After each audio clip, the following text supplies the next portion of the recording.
Om Jnana-timirandasya Jnananjana-shalakaya Chakshur Unmilitam Yena Tasmai Shri Gurave Namaha. Shri Chaitanya Manobhishtam Stapitam Yena Bhutale Swayam Rupak Kada Mahyam Dadati Swapadantikam. Vandeham Shri Guru Shri Yuta Padakamalam Shri Gurum Vaishnavamscha Shri Rupam Sagrajatam Sahagana Raghunathanvitam Tam Sajeevam Sadvaitam Savadutam Parijana Sahitam Krishna Chaitanya Devam Shri Radha Krishna Padan Sahagana Lalita Shri Vishakhamnitamscha.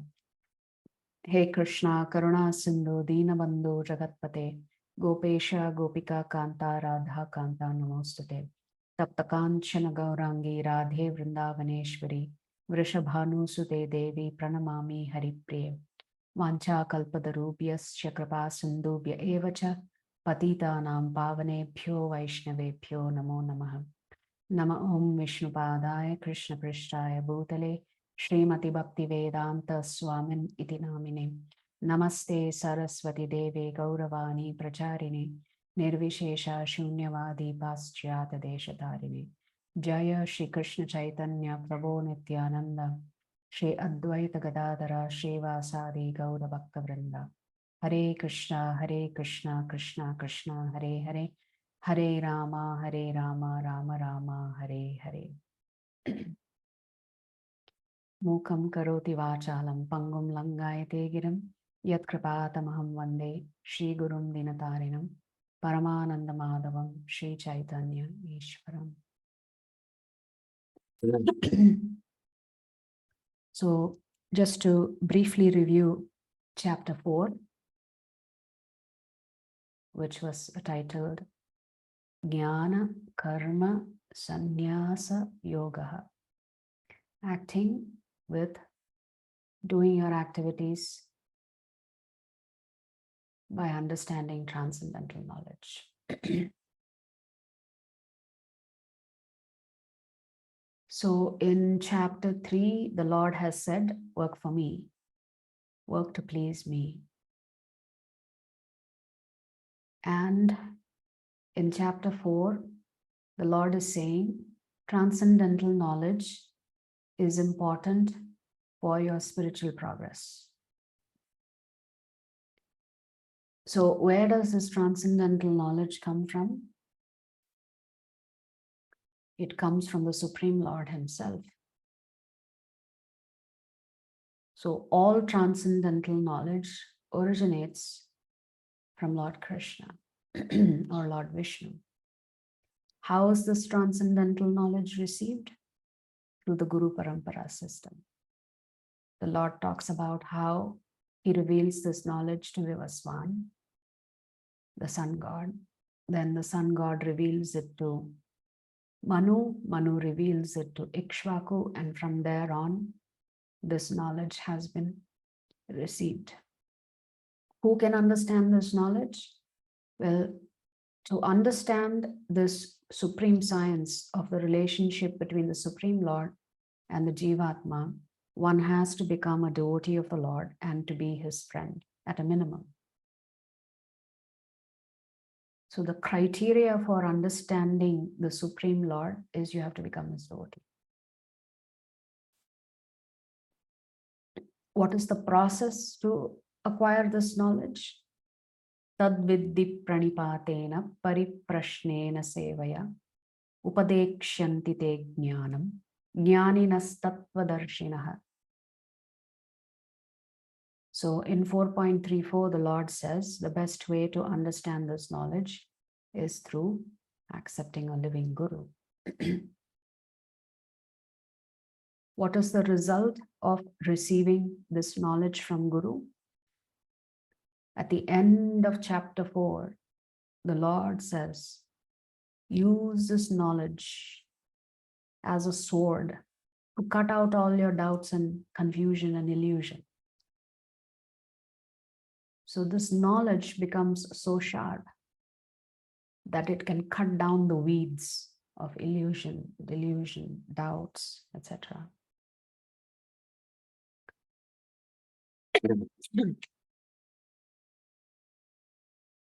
So Technically speaking, in chapter 3, the Lord has talked about the yoga ladder from Karma Kanda to Sakama Karma Yoga to Nishkama Karma Yoga to Jnana Yoga, then Dhyana Yoga, then Bhakti Yoga. So in chapter 4, the Lord is saying, you can elevate yourself from Sakama Karma Yoga to Nishkama Karma Yoga, which is working from being attached to the results to working without being attached to the results. To do that, you have to understand transcendental knowledge, which means how do you become detached from outcomes? There's no magic pill for that. You have to practice Krishna consciousness to detach yourself from outcomes. So this transcendental knowledge gives you the strength. It gives you the intelligence to overcome your lusty desires. So the whole purpose of studying the Vedic scriptures is really to purify ourselves. Remember, the Lord has said, lust develops when it comes into contact with Rajogun. So if you want to eliminate lust, you have to eliminate Rajogun, or you have to transcend Rajogun. Above Rajogun is Sattvagun. So to get to Sattvagun, you have to do a lot of pious deeds, or you can just practice Bhakti Yoga.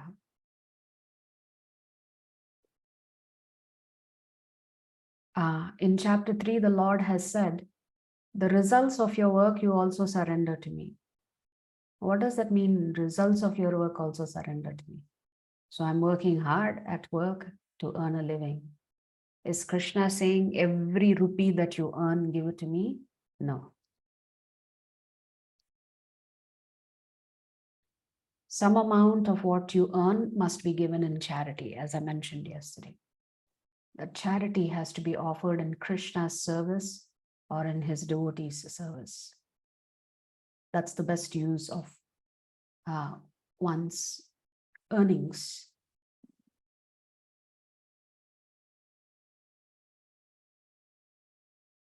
Does Krishna need your money? No, he does not need your money. He owns everything. What does he need? He is the sole proprietor, owner, and controller of everything. He doesn't need anything. He has given you things. You are just offering it to him. A simple example one can use is a father purchases, say, a bar of chocolate for his young child.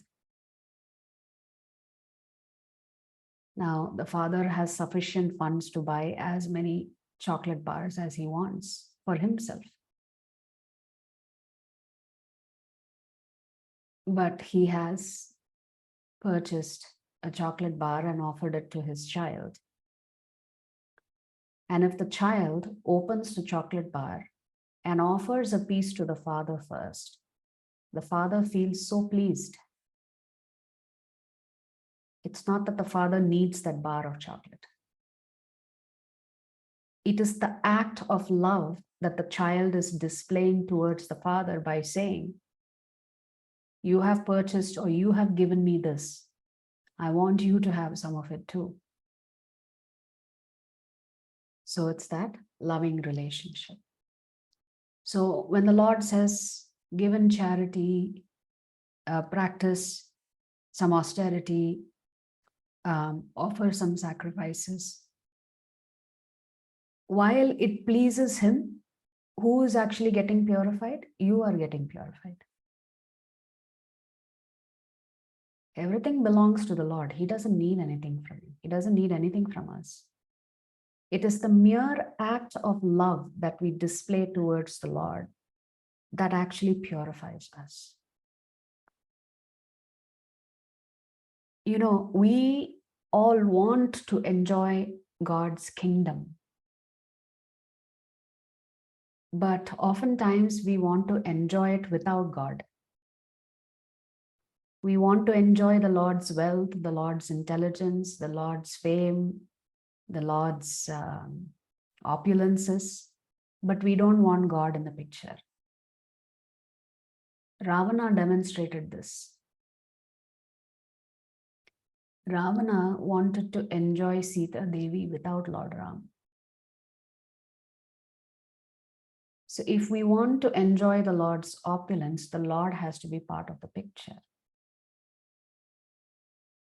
If we try to enjoy the Lord's opulence without him, that is what makes us demoniac. That's what Ravana wanted. He wanted to enjoy what belonged, what the property of the Lord without the Lord. That was his downfall.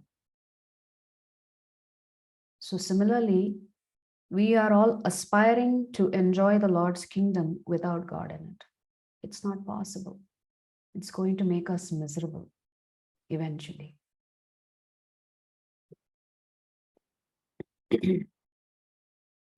So then the Lord says, I appear every millennium when this disciplic succession is broken, when there is a degradation of religion and a predominant rise of irreligion.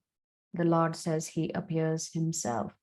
Himself means he comes as Lord Krishna.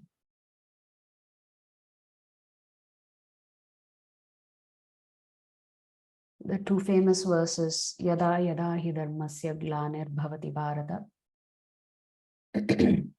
That is, whenever and wherever there is a decline in religion and a predominant rise in irreligion, I myself appear millennium after millennium, the Lord says.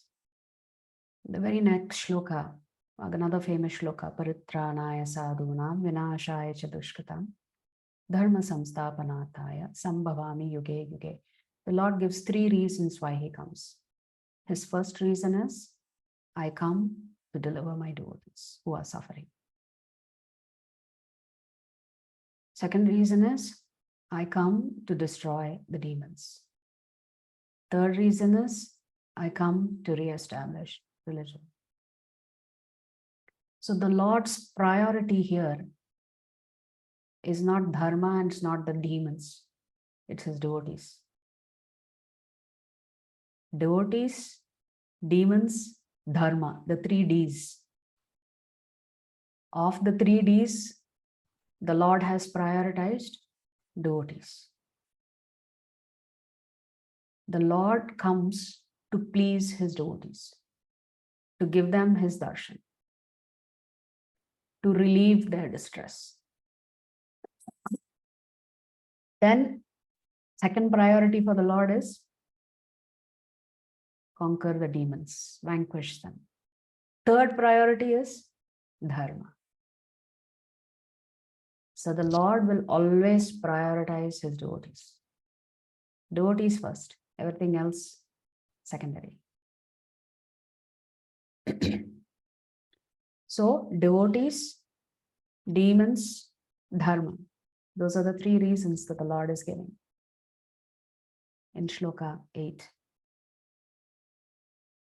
And then the Lord says, anybody who understands this transcendental knowledge, anybody who understands that he is the Supreme Lord, nobody else is above him, nobody else is equal to Krishna, he gives a benefit for somebody who has this faith about the Supreme Lord. He says, they will return to my eternal abode. They'll never come back. And in the next shloka, in shloka 10, the Lord says, many people have already done this, have already achieved this. They have understood this transcendental divine knowledge. They have purified themselves. They have gotten pure love for me, and they've come back to me. So he's giving evidence to Arjuna of others who have already succeeded on this path. So in shloka 11, Arjuna may have a doubt. So Krishna is saying many people have understood this transcendental knowledge and they have come back to him. They have achieved love for him and eventually they have entered back into the spiritual planets. Now, Arjuna may have a question. That's fine, but not everybody is interested in you, Krishna. They're not ready for you. They are not ready to acknowledge you as the Supreme Lord. They are busy with other things. What about them? In response to that, it's an unasked question, but just assume that that is the question Arjuna is asking. So here, Krishna is saying, being freed from attachment, fear, and anger, being fully absorbed in me, and taking refuge in me, many, many persons in the past became purified by knowledge of me, and thus they all attained transcendental love for me. So Krishna is telling us what should be our ultimate goal. Our ultimate goal is to love him unconditionally. It's not that I will love Krishna only when he destroys all my sorrows that I'm experiencing in my life. I will love Krishna regardless of how he treats me. If he gives me problems after problems, I will still love him. If he gives me success after success, I will still remember and love him. So in case Arjuna has any doubts about, well, what happens to those who do not want to love Krishna? They're not ready for it. They are too preoccupied with other things. In response to that unasked question, Krishna says, as all surrender unto me, I reward them accordingly. Everybody is searching for me, Arjuna. They just don't know that they're searching for me. So how are they searching for him? Some of us want wealth. All that wealth belongs to Krishna. So when we're chasing intelligence, when we're chasing fame, when we're chasing wealth, we're actually chasing Krishna, but we don't realize.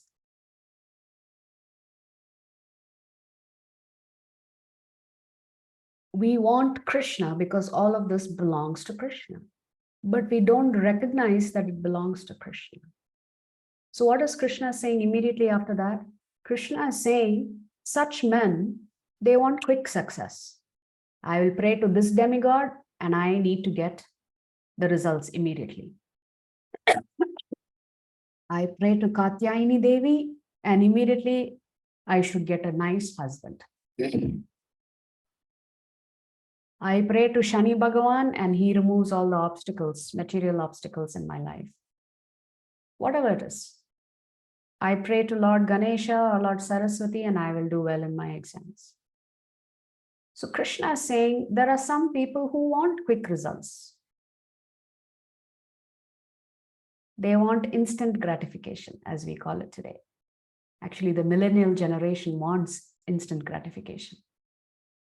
They're not patient to wait for results. So Krishna is saying for those who are impatient for results, what do?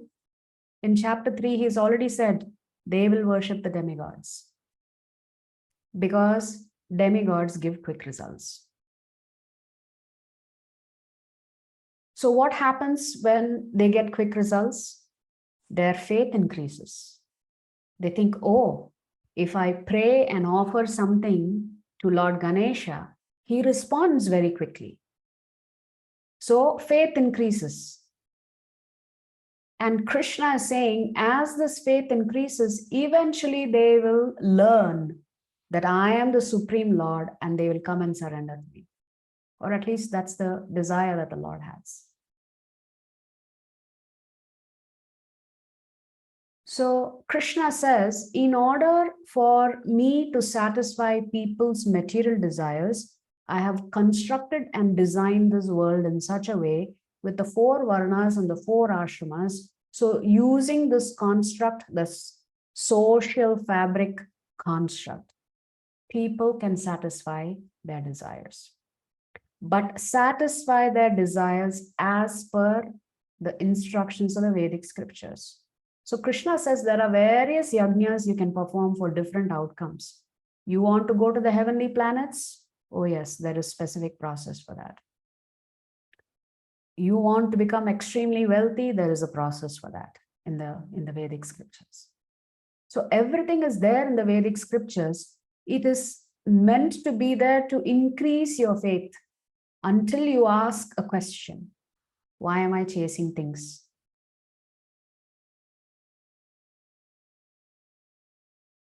What am I doing? Because I'm not happy even after getting it. So Krishna is saying, I've created this world in this way such that it allows people to enjoy themselves using the Vedic scriptures. That is Karma Kanda.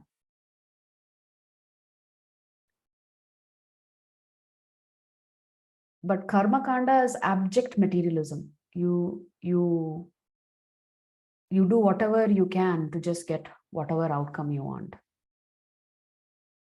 Of course, Krishna says, I have created the system, but it does not impact me.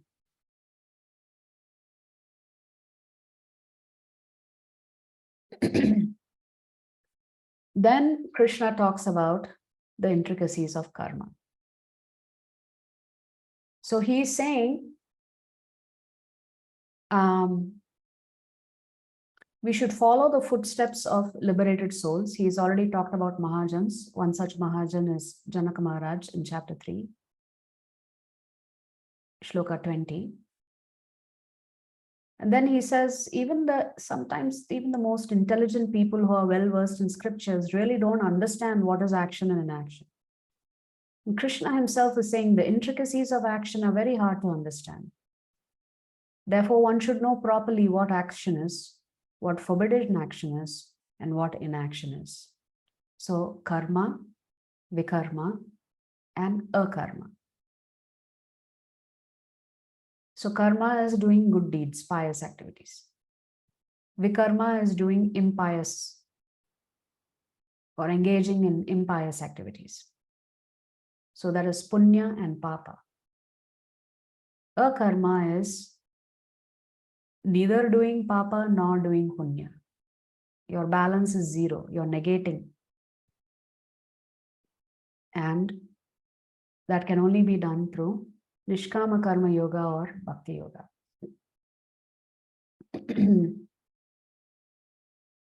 So you can see here how from Sakama Karma Yoga you can move to Nishkama Karma Yoga.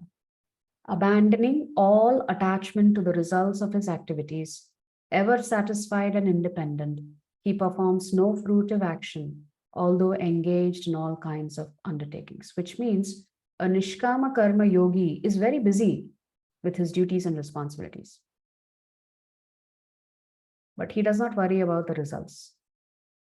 And we said the thin line of difference between the Nishkama Karma Yogi and the Bhakti Yogi is that the Nishkama Karma Yogi is very keen to avoid karmic reactions. Whereas a practitioner of Bhakti Yoga does not care about reactions or avoiding reactions. Their only intent is they want to please Krishna. Whatever Krishna says, they're ready to do. So here, Krishna is talking about the symptoms of such a man. He's very intelligent. His mind is controlled. He gives up ownership of possessions, which means even though he may have things, he knows nothing belongs to him. And what is Krishna saying? He acts only for the bare necessities of life, which means he doesn't unnecessarily entangle himself with bigger houses, more rooms, more wealth, more properties, more vacations. So you are active, but you are situated in the right frame of mind. You understand nothing belongs to you and that you are not the enjoyer. So in the next shloka, Krishna is he's giving us an instruction. He who is satisfied with gain which comes of its own accord, who is free from duality and does not envy, who is steady in both success and failure, is never entangled, although performing actions. So Krishna is saying, success will come, failure will come. But a person who has understood this transcendental knowledge is not perturbed by success or failure, because they know it's a cycle. So there will be times in life where they have good times. There will be times in life where they may have significant challenges. But they stay calm, unperturbed. Right? Then from shlokas 25 onwards, Krishna talks about various kinds of yajnas. So he talks about dravya yajna, which is some of us learn to sacrifice our possessions, give away our possessions. Tapo yajna, some of us perform extreme austerities. Yoga yajna, which is dhyana yoga, which Krishna will talk about in chapter 6. Then swadhyaya jnana yajna, some of us are very intellectually oriented and we like to study the scriptures. We like to study the Vedic scriptures.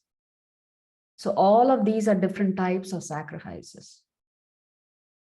And in shlokas 30 to 33, Krishna is saying, what is the purpose of doing all of this yajnas? In shloka 30, by doing any one of these yajnas, by the way, all of these yajnas are authorized in the Vedic scriptures. Tapo yajna, yoga yajna, dravya yajna. By performing this yajna, Krishna says the benefit is that you become cleansed of your sins. And because you taste the benefit of these sacrifices, you will slowly be elevated until you become attracted to Lord Krishna. So one is destruction of sins. The other is to attain knowledge. And the third one is to ultimately elevate yourself to the spiritual platform. So the Vedic scriptures have been organized in such a way that you gradually elevate yourself, elevate your consciousness, elevate your intelligence until you come to the recognition that the best thing to do is to become a devotee of the Lord. And Krishna says sacrifice is necessary. Without sacrifice, one can never live happily on this planet or in this life. What then of the next? So Krishna is saying, if you don't learn that sacrifice is necessary now in order for you to get some kind of happiness, why are you aspiring for things beyond this world? First, learn how to perform sacrifices here.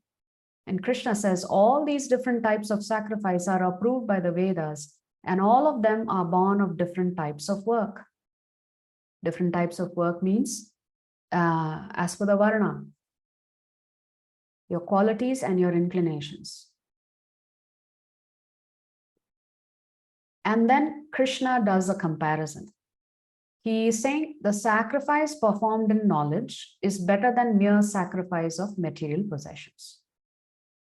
So even within the various types of yajna, there are gradations of superiority. Later on in the Bhagavad Gita, Nama Sankirtan Yajna is the highest, is what the Lord will say. But here he's just comparing engaging yourself in studying the scriptures versus just giving up your possessions. Krishna is saying, which is better? Engaging yourself in studying the scriptures is better than simply giving away your possessions because you don't want to be attached. But Krishna is saying all sacrifices ultimately culminate in transcendental knowledge. So Arjuna may again argue, but all these different types of yajnas, studying the Vedic scriptures, I don't have the capacity, I don't have the intelligence, I don't have the memory power to understand all of this. So what can I do? The very next shloka, Krishna says, the best way to understand the Vedic scriptures is to actually accept the spiritual master, inquire from him submissively, and render service unto him. And what is the benefit of taking on a guru? Having obtained real knowledge from a self-realized soul, you will never fall again into such illusion. So the benefit of having a guru is they destroy your illusion. That's the purpose of accepting a guru and serving him. This is the only way your illusion will be destroyed. What is, look at the verse 36. What is Krishna saying? Even if you're considered to be the most sinful of all sinners, when you are situated in the boat of transcendental knowledge, you will be able to cross over the ocean of misery. So Krishna is not saying you have to become pure before you practice bhakti yoga, whereas you have to become pure before you practice jnana yoga or dhyana yoga. Which means anybody can chant the holy names of the Lord. You can be the worst of the worst sinners. This boat, Krishna is referring to this divine knowledge about the Supreme Lord and our relationship with Him as the boat that's going to help you cross over samsara. Samsara, this ocean of miseries. And what does this kind of knowledge do? So does the fire of knowledge burn to ashes all reactions to material activities, just as the blazing fire turns firewood to ashes. And Krishna is saying, in this world, there is nothing so sublime and pure as transcendental knowledge, which is the knowledge about the divine. Such knowledge is the mature fruit of all mysticism. And one who has become accomplished in the practice of devotional service enjoys this knowledge within himself in due course of time. The beauty of practicing bhakti yoga is that it includes karma yoga, it includes jnana yoga, it includes dhyana yoga. So bhakti yoga is the sum total of all the other yogas, plus love for Krishna.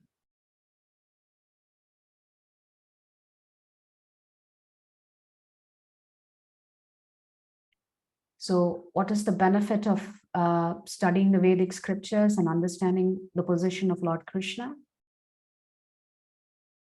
Spiritual peace, bliss. And what is the Lord saying? He quickly attains peace, spiritual peace. But you have to have faith, dedication. Two things. You must have high level of commitment, and that commitment should be faith in the scriptures, faith in the Supreme Lord. And we read in one of the slides yesterday, Krishna says, but then what to do? Some people are ignorant. Some people don't have faith. Some people have doubts in the scriptures. And Krishna says, for the doubting soul, there is happiness neither in this world nor in the next. So Krishna is saying, if you always are beset with doubts, how can you be happy? So a little bit of faith is required. Faith does not mean blind faith here. Faith grounded in transcendental knowledge. So faith is backed up by scriptures. It's not blind faith. Right? Now, this sets the stage for chapter 5. So Krishna is saying, one who acts in devotional service, renouncing the fruits of his actions and whose doubts have been destroyed by transcendental knowledge, is situated factually in the self. Thus, he is not bound by the reactions of work. O conqueror of riches. Therefore, the doubts which have arisen in your heart out of ignorance should be slashed by the weapon of knowledge. Armed with yoga, O Bharata, stand and fight. So now Krishna is telling Arjuna, I have given you all this knowledge. You've been listening to me. I hope you will use this knowledge to get up and fight.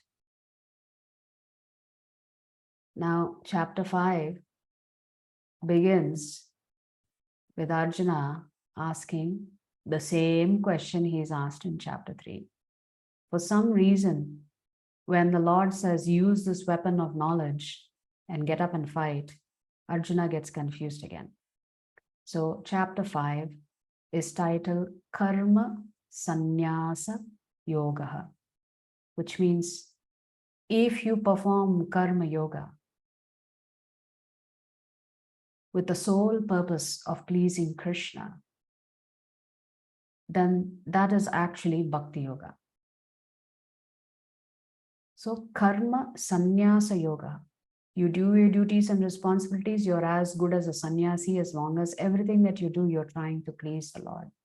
Therefore, Srila Prabhupada titles this chapter as Karma Yoga, action in Krishna consciousness.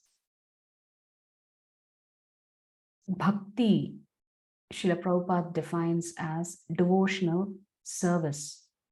Devotion means activities. Devotion doesn't mean going into the Himalayas and spending time by yourself. Yes, that is also one way of trying to achieve self-realization, but that's a very difficult process to do. It's not meant for all. So chapter 5 begins with Arjuna asking a question. Oh Krishna, first of all, you ask me to renounce work, and then again you recommend work with devotion. Now will you kindly tell me definitely which of the two is more beneficial? So is Nishkama Karma Yoga better or is Bhakti Yoga better? That's the question.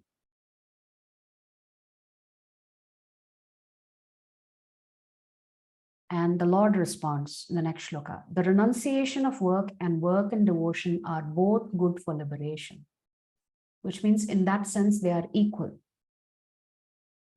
They can lead to liberation. But of the two, working in devotional service is better than renunciation of work. So you see how Arjuna keeps asking questions and getting clarity on the yoga ladder, which is the topmost. Because at first he didn't understand that this was a ladder. He thought it was a four-way intersection, each going in different directions. So now that he's understood this is a ladder, he's trying to figure out which rung is the highest. And here Krishna is saying, Bhakti Yoga is better than Jnana Yoga or Nishkama Karma Yoga. Okay. So with that, we will begin chapter 5.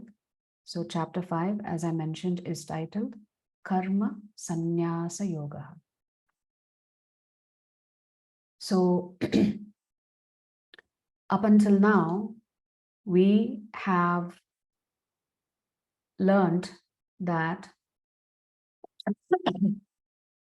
because Arjuna has somehow developed amnesia in chapter 1 and forgotten who he is, and is lamenting because of that,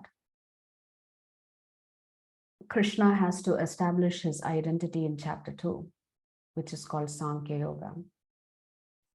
So Arjuna Vishada Yoga to Sankhya Yoga. So in the second chapter, Krishna has instructed Arjuna on the higher principles of life, beginning with first understanding there is a difference between the body and the soul. In the third chapter, it's as if Arjuna is getting confused and he says, okay, I know I'm a spirit soul. If I'm a spirit soul and I'm not this body, why are you asking me to fight? Because I shouldn't make decisions based on the bodily platform. Fighting is on the bodily platform. How is it benefiting the spirit soul? So at that time, Krishna tells him, yes, spirit is higher than matter, but it doesn't mean we can reject matter. Matter is reality. So on the physical platform, we still have to do our duty. So in the third chapter, Karma Yoga, what is my job duties on the bodily platform, as well as on the spiritual platform? So what is Krishna's response when Arjuna asks, what is my real duty? Krishna says, your real duty is to work for me. This is the first and only sacrifice all of us have to perform. we have to please Lord Vishnu. So in Shloka 9 of the 3rd chapter, the Lord has said, work for me. That's your first duty. Actually, that's your only duty. This duty trumps all other duties and responsibilities that you have. Okay, if you want me to work for you, how do I work for you in such a nice way that it pleases you? Well, if you want to please me, you need to know a little bit more about me. And you need to know a little bit more about you. What's your relationship with me, the Supreme Lord? So, so to qualify yourself to do your job really nicely, which is how to work nicely for Krishna, you need some amount of knowledge. What's that knowledge? That is the transcendental knowledge which we discussed yesterday. So the first 4 chapters of the Bhagavad Gita are like the ABCDs of spiritual life. So this is basic knowledge that Krishna is establishing for Arjuna. Now in the 5th chapter, which is called Karma Sannyasa Yoga, action in Krishna consciousness, Krishna is going to say, everything that I've spoken to you in chapters 2, 3, and 4, if you apply it diligently, what is going to be the outcome for you? Krishna has already talked about outcome in chapters 3, chapter 4, chapter 2, but he's going to emphasize the benefit of working for him with the right qualifications. So in chapter 3, Krishna said, whatever work you do it for me as a sacrifice. Here in chapter 5, Krishna is saying the results of all of the work is that you will achieve peace. So chapters 2, 3, and 4 is like the medicine that we need to take. If we follow the doctor's prescription, you will be cured of your disease. So chapter 2, 3, and 4 is the medicine. Outcome of taking that medicine, that prescription that Lord Krishna has given, is what Krishna is going to focus on here, which is you will obtain peace if you follow my instructions. So before getting this knowledge, Arjuna was lamenting. After receiving all of this knowledge, Arjuna's consciousness is being elevated so that he can make a better decision.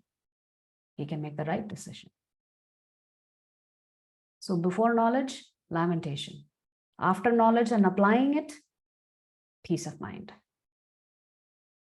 So before we begin, let's offer our humble obeisances to His Divine Grace, A.C. Bhaktivedanta Swami Srila Prabhupada. Srila Prabhupada Ki Jai. This chapter has just 29 shlokas, so it's a relatively short chapter.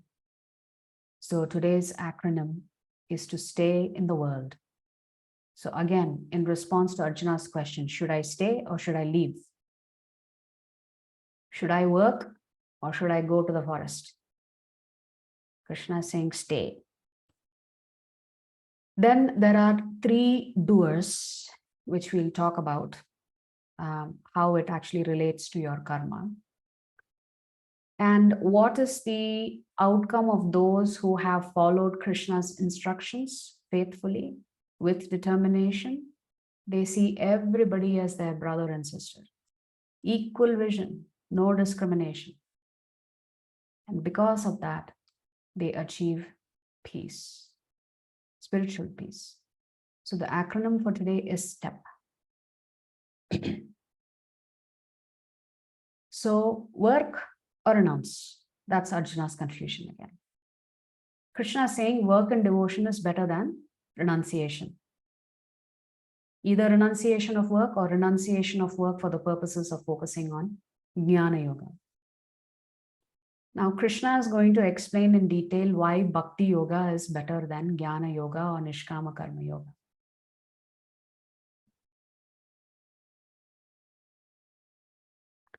Bhakti Yoga is most natural for us. Because our constitutional position is that we like to serve. We live to serve others. Otherwise, we wouldn't get married, we wouldn't have families, we wouldn't have friends, we wouldn't have this large society. A human being is a social animal. And because he's a social animal, one of those aspects is that he likes to serve others.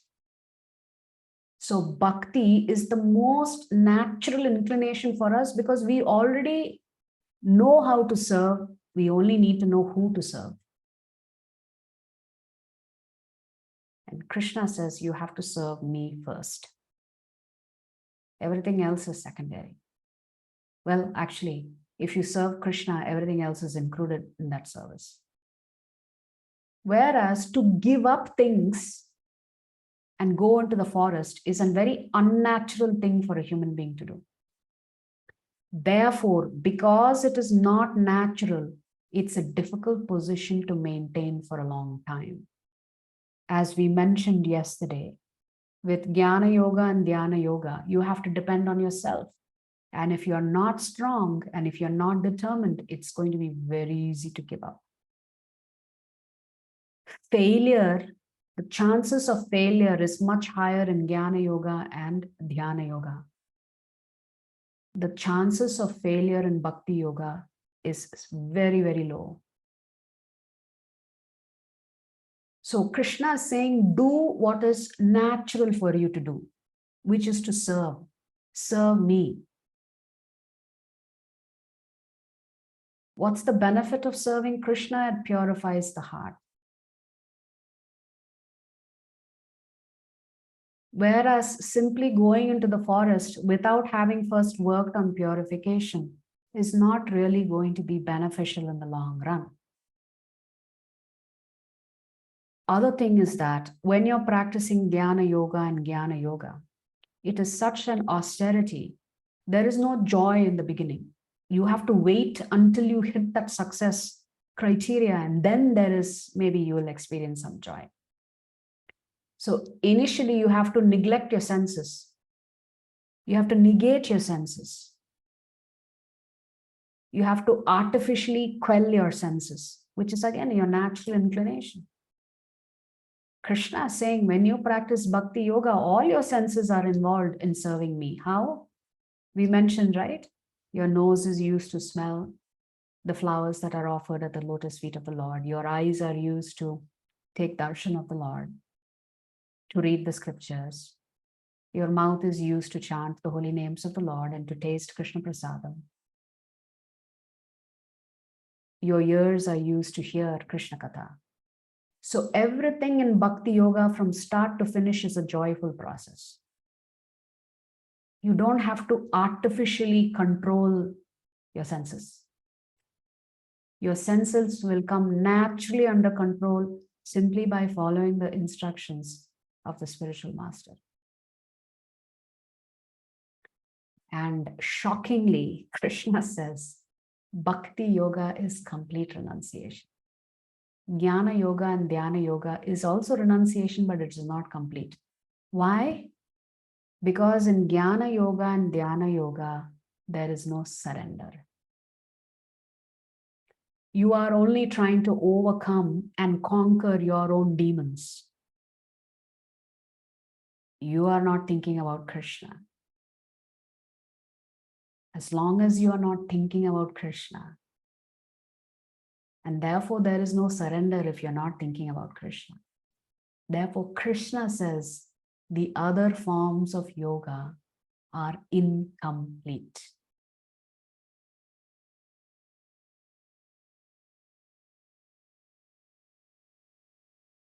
There are 3 levels of realization.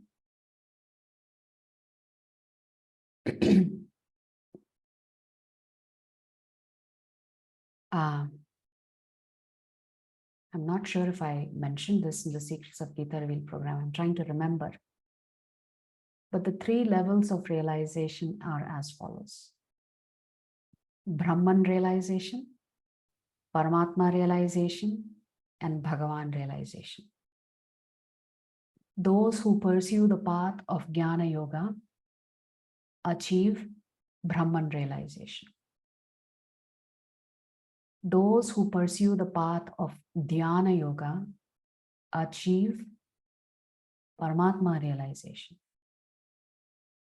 Those who follow the path of Bhakti Yoga achieve Bhagavan realization. And Bhagavan realization is the most complete form of realization. The Brahman realization is a realization only of the Sat feature of the Lord. You would have heard this term, Sat Chit Ananda. Sat means eternal. Chit means complete knowledge. Ananda means bliss. The Lord is frequently referred to as Satchidananda Vigraha. So Brahman realization is Sat realization. You realize that the Lord is ever existing, immortal. You also realize you are immortal.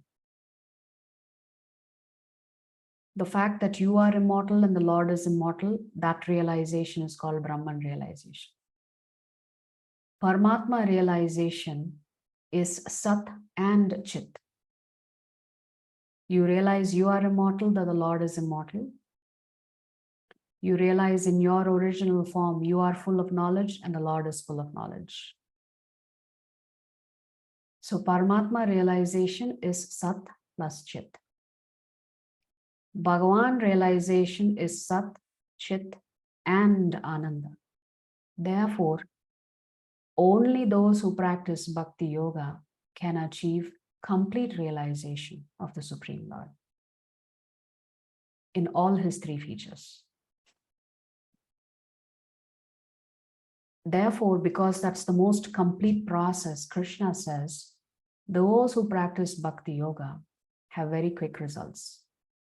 Whereas those who are practicing Jnana Yoga or Dhyana Yoga, they may not succeed in one life. So they'll have to keep taking birth again and again so that they can have another shot at it. And that, Krishna says, is risky. There's no guarantee you will follow that same process again in your next birth. Therefore, in one life, you can achieve moksha simply by practicing Bhakti Yoga.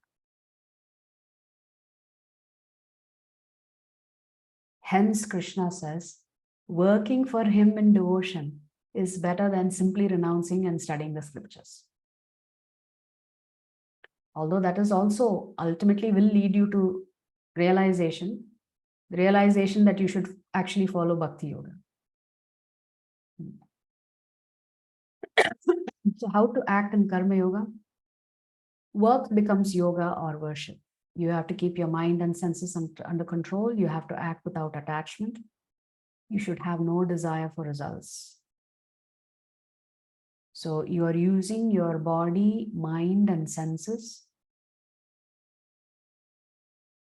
to purify yourself.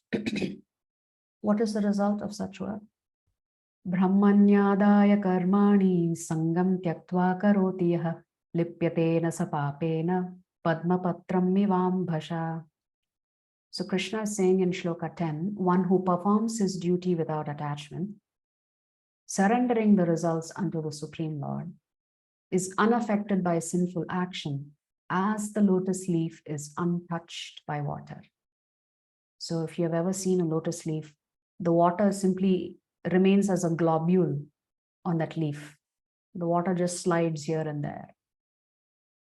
The lotus leaf does not absorb that water.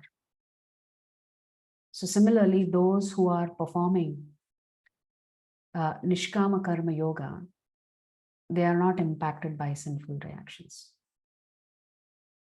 And such a person, Krishna says, is actually very dear to everyone and also very dear to him. And he attains peace. There's no anxiety about results. So Arjuna is thinking, how can I perform my duty and not be attached to the results? Is it even possible for a human being to do this? You're asking me to accomplish something, You're asking me to be goal-oriented. How can I be goal-oriented if I'm not attached to the goal? How do you do that? I was listening to somebody's lecture yesterday, and this Mataji actually explained this concept very nicely. So I'll try to paraphrase what Mataji said. She was saying, let us say you have a goal, and we'll take the same example of wanting to get a better job with a better paycheck. So you have a goal. You want to earn more money. So what happens, she was saying, is that we become so focused on the outcome that we want to earn money, we want to earn money, we want a better job, we want a better job, that we forget that we have to prepare ourselves for it. So we spend 90% of our times imagining and dreaming and thinking of how it is going to be when I get a new job, when I get that better paycheck, instead of focusing on what is it that I need to do to get that better job, to conquer that interview without anxiety. So what she was saying is, the problem with human tendency is that we allow our imagination to run wild. Whether it's a good thing or a bad thing, we just put two and two and two together and make it multiples. Before you know it, things are out of control. So we end up spending more time imagining and dreaming of success than actually working hard.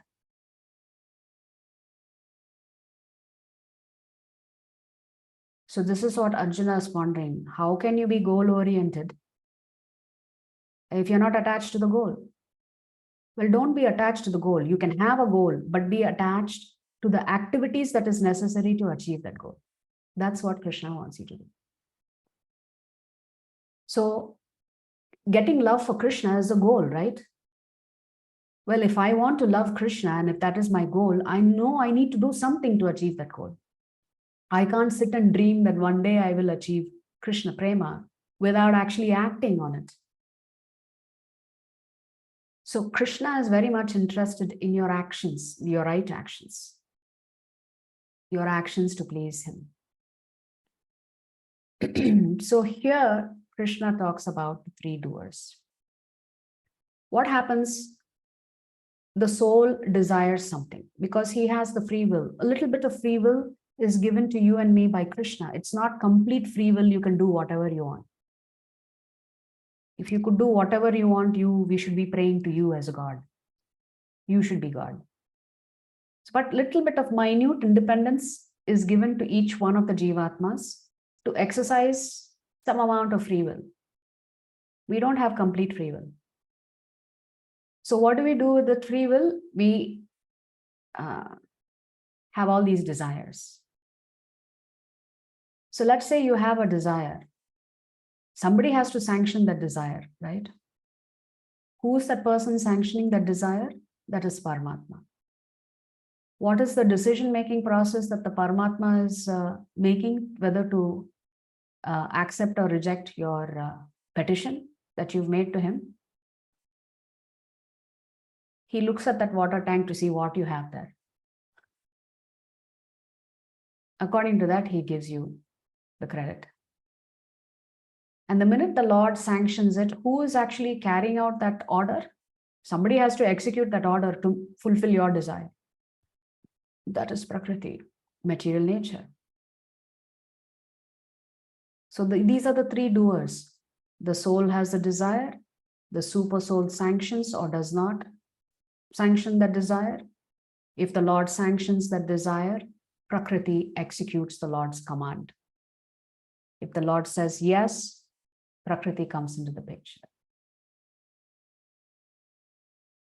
So the Lord orders Prakriti to execute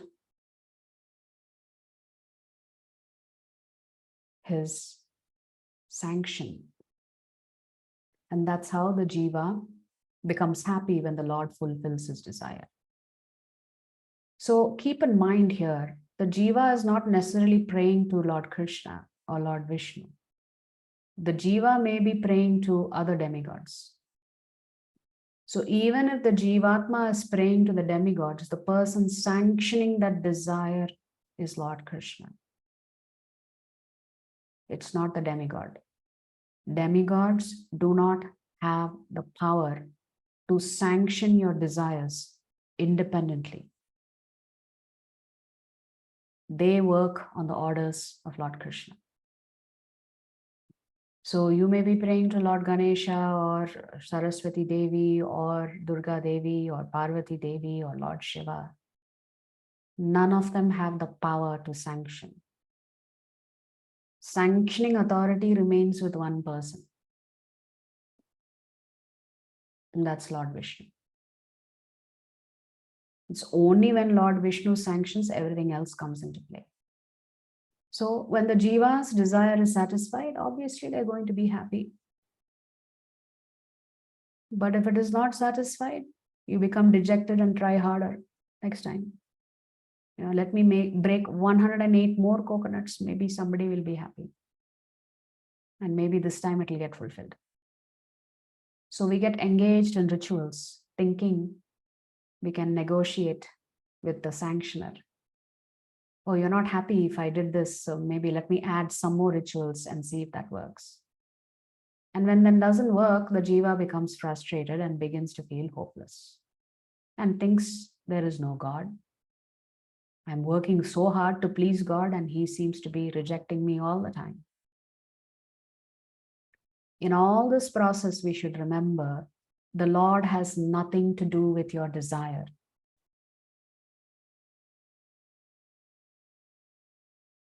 The Lord is indifferent to your desire, except for one desire.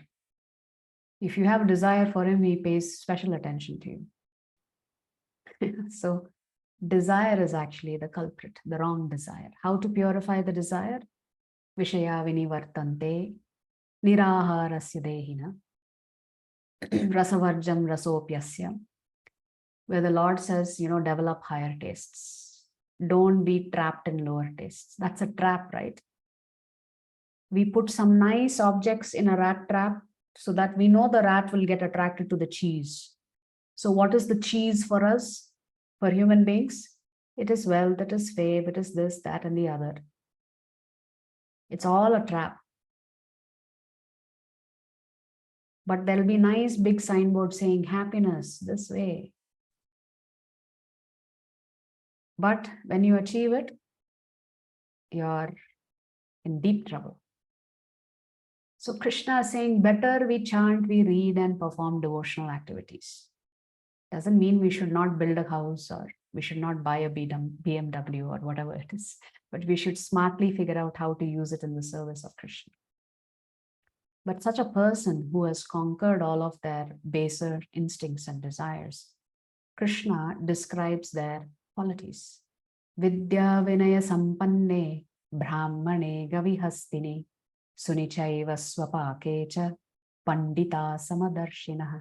This Pandita, Krishna is referring to such a person as a Pandita, Samadarshina. This person sees everybody with equal vision. The humble sages, by virtue of true knowledge, see with equal vision a learned and a gentle Brahmana, a cow, an elephant, a dog, and a dog eater. So a truly self-realized person doesn't distinguish between various jivatmas based on their outer body. Why? Because they are seeing the Paramatma within each body. They are able to see that. And therefore, they are able to treat equally everyone. They don't get distracted by whether that person is clean or unclean, whether the person is intelligent or unintelligent, whether the person, that jivatma, is in the body of a tree or an animal or an insect or a human being. Why? Because they've understood who they are, they've understood who Paramatma is. Therefore, they become equal. They are neither carried away by happiness, nor are they plumbed into the depths of distraction.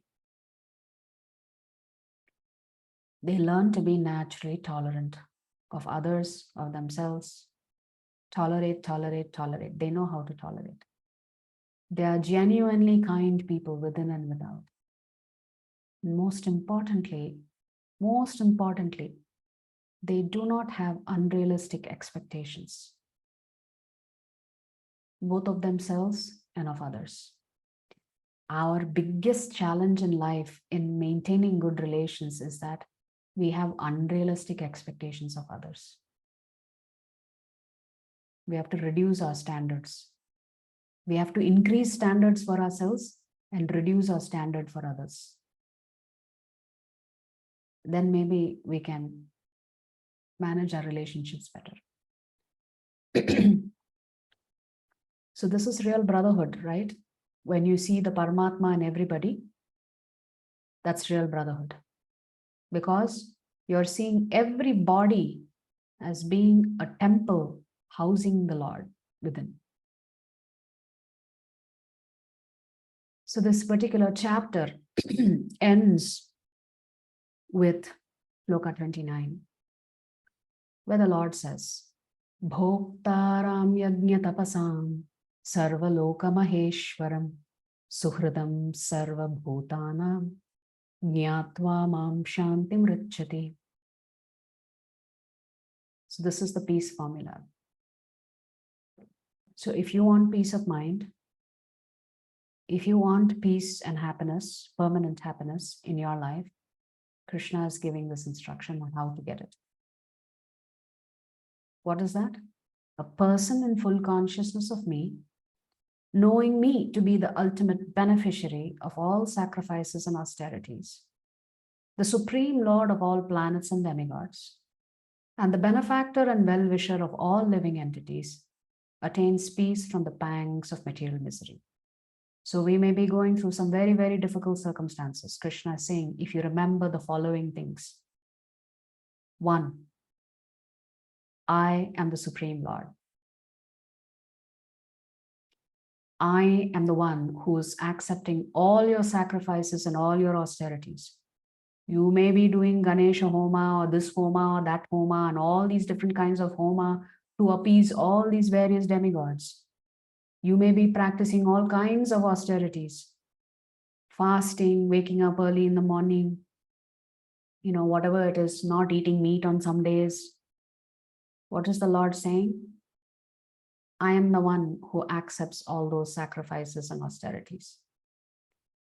So in your mind, you may be worshipping demigod A, but Krishna is saying demigod A will take whatever you offer and offers it to me, which means I am the ultimate person who is accepting your sacrifices and austerities. And that is why I am the one who sanctions your desires.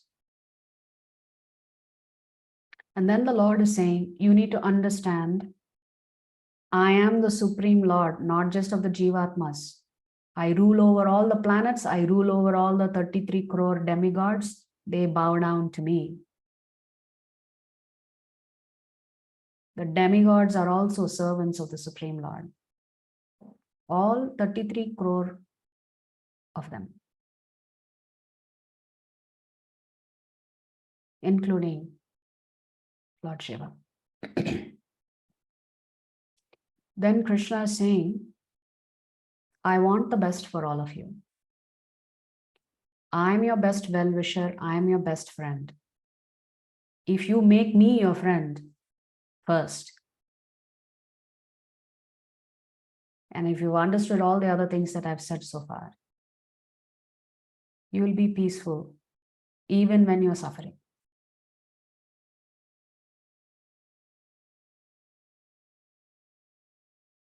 So this is the peace formula.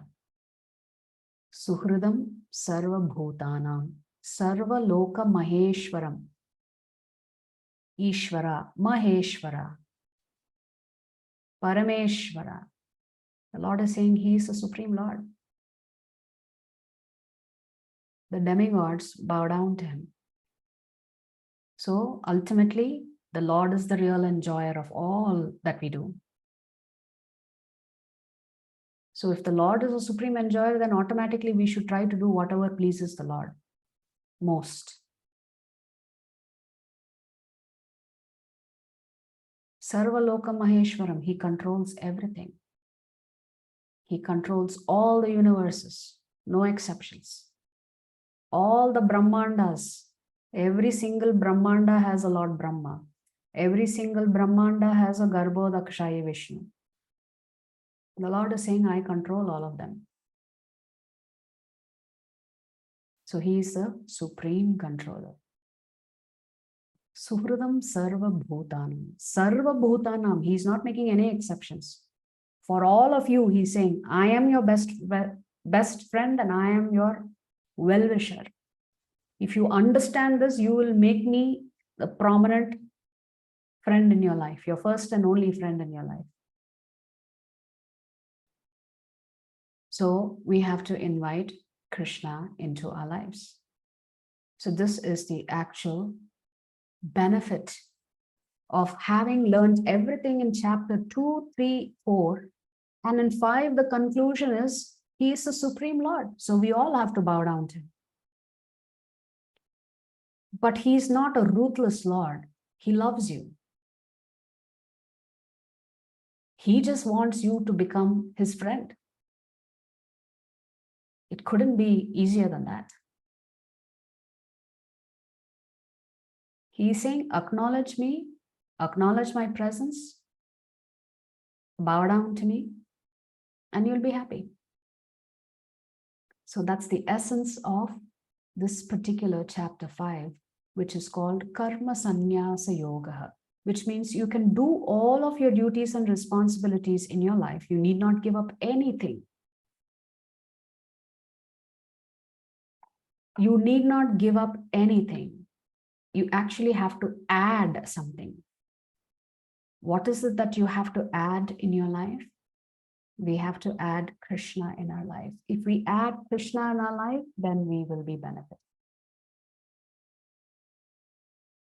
So you don't have to subtract anything. You just have to add Krishna in our life. So this is the actual peace formula. We'll stop here. Vancha kalpadarupyascha kripa sindhubhya eva cha patitanam pavanebhyo vaishnavebhyo namo namaha. Ananta Koti Vaishnava Vrindi ki jai. Jagat Guru Srila Prabhupada ki jai. Hare Krishna.